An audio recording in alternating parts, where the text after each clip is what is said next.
What if I told you that the people consistently trying to legislate every aspect of your being are actually making you sicker? From the water you drink, to the ingredients in your food, to the food pyramid itself. Either these people have no idea what they're doing, or they're intentionally trying to harm the American public. Why is it that with all the greatest advancements in medical procedures and care, has America's obesity been exploding? We may live longer because of those innovations, but we're not living healthier. In fact, a critical hormone, testosterone, has been progressively declining amongst historical data, which essentially makes men weaker, less fertile, basically more useless.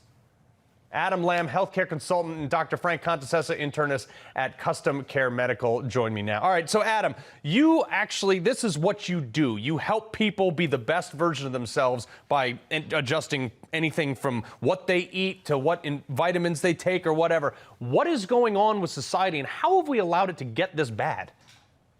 Yeah, great question. Thanks for having me, Carl. Well, what we're understanding now, what we've been looking at over a decade with the groups that I've been working with, is a lot of the foods that we're eating, a lot of these processed foods that might be soy-based, and some of the shift from traditional food that we've maybe eaten for 100 years that now we're going away from, right? And I'll give you an example. I have a 15-year-old son. He's not allowed to have soy. He's not allowed to have almond milk. Oils.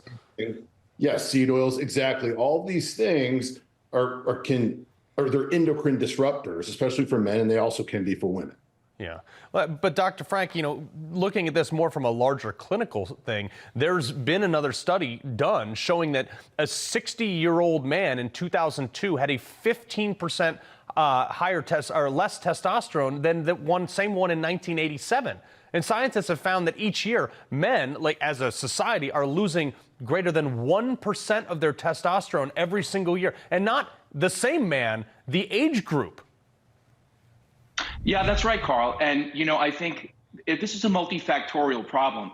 And what the other guest just alluded to, that it's number one, it's environmental, it's our food, it's the food additives, it's the endocrine disruptors, it's the things in our environment that are lowering our testosterone production. It's also lifestyle. So we're not encouraging active lifestyle as much. Obesity leads to lower testosterone levels. Inactive, sedentary lifestyles. Now people's jobs are sitting in front of a computer screen more often. Right. So that leads to it. There's also a cultural thing. So competition is bad now. It hurts people's feelings. The toxic masculinity is getting to people where young people are no longer encouraged to be normal masculine men. That's being discouraged now. So this is coming at us from multiple angles, and it's really turning into a problem. Yeah, but Adam, you look at our food ingredients. It's like I try to shop the outer ring of the grocery store, and anything that doesn't expire, I try not to put it in my body because who knows what chemicals are in it. But you look at the backside of anything from like oatmeal to a thing of canned carrots, which should be basically just one ingredient.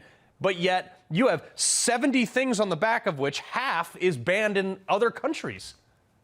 Yes, and there's interesting things like just a simple topic of like folic acid, right? That's in so many of our grains. It's across the country that isn't in, let's say, Italy or anywhere in Europe, where it's causing other inflammation problems. Our body, the ability to process that methylate, which is the key nutrient that we need, and if our body can't do it, which 40% of Americans tested that cannot, it can create significant disruptions, sleep problems, depression, ADHD issues, and all these other issues that we're seeing just based on the food that we're regularly consuming because we're unaware of the product that's in it. But Dr. Frank, we're finding even like case studies in nature, male fish and even frogs, they're developing female sex organs, and they're believed to have too much estrogen, and this is just in the water. I mean, is there anything we can do?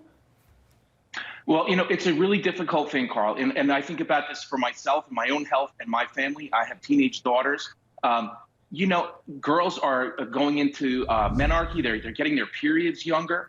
We're seeing this. It's very, very difficult. So what can you do? We try to buy as much organic products as we can, but even that you're not guaranteed. They can put stuff in and still call it organic. We don't know what we're getting. We have to go after the food industry. We have to get control of this. We have to go back to local farms, farmers markets, things like this, because big agriculture is part of the problem, just like Big Pharma is. Yeah, exactly. Look, move to the middle of nowhere, buy alpacas, eat steak and eggs, and be happy, I guess. Adam Lamb, Dr. Frank Contessa, appreciate you being here.